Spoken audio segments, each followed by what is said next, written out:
We are here with Octane Adventures across from the 10-mile snow park because we're going to be doing a 4-hour snowmobile tour to Paulina Lake. We're going to be touring the Caldera. It's going to be a lot of fun, so stay tuned. The adventure started by getting set up with all of the safety gear, including helmets, goggles, and making sure our clothes were adequate. Octane Adventures has everything you need to make your ride perfect. The ride included helmets and goggles, but for an added cost, you can get bevies, boots, and more. Forrest was our tour guide, and right now he's explaining the ride that we're going to take today through the Caldera. And we're left kind of with this rim, which is containing the lakes, and we're going to get to go see it all today. Before we jump on the snowmobile, Forrest takes us through a quick tutorial about how they're operated. This is the most important stuff. So come in nice and close. I want you to see the handlebars right here. This red button, this is called your kill switch. You're going to be using this quite frequently. One of my favorite features on the snowmobile is the heated handlebars. When we come to a stop and you want to turn your machine off, you'll hit that button. So now we are ready to ride. The trails were freshly groomed, the sun was shining, and there wasn't a cloud in the sky. The first stop on our tour was this play park where we could test the machines and just mess around. We all had a blast, seeing how fast we can go, making tight corners, and doing all the things that you can't do on a trail. Our next stop is East Lake. This is East Lake. It's completely frozen right now. It's probably not frozen to the ground, but it will eventually. Like I was saying before, we are now inside the Caldera. You can see kind of around us the rim. We've got this cinder cone right here in the middle, and that separates us from Paulina Lake. That cinder cone would have been, a formation that happened after the original formation of the Caldera. So there was a major volcanic event that happened.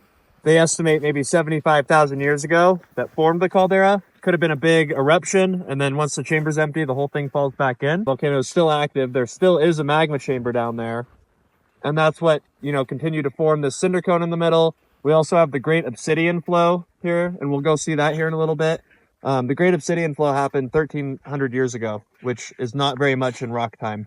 And now we're off to the next destination. And these tours are designed for beginners and advanced riders alike. So this is Paulina Lake.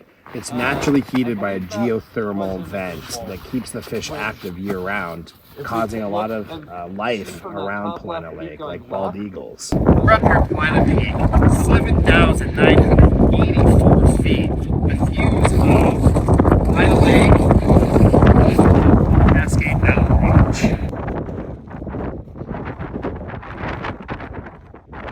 We descended down the peak, and our next stop was the Paulina Resort, where we're going to have lunch and maybe some drinks. This time of year, Paulina Resort is only accessible by snowmobile. So we are at Paulina Lake Resort, getting ready to have lunch. As we waited for our food, I wanted to check this place out. Paulina Resort is a place that families come year-round, with lots of hiking, fishing, snowmobiling, and more. And they have this cool rustic bar if you just walk up these stairs. Our food was ready, so we head back down to eat. Some chicken strips and a burger are calling our name after that long ride. Thank you very much. And you can't forget about this delicious Bloody Mary. Our next stop on the tour was Paulina Falls. Things you see with Octane Adventures is just spectacular. Waterfalls, lakes, you get peaks, all snowmobile. This tour was truly epic, with memories for a lifetime. I would like to thank Willa for accompanying me and being my videographer, Paulina Lake Resort for the hospitality, and Octane Adventures for this amazing tour. Book online today.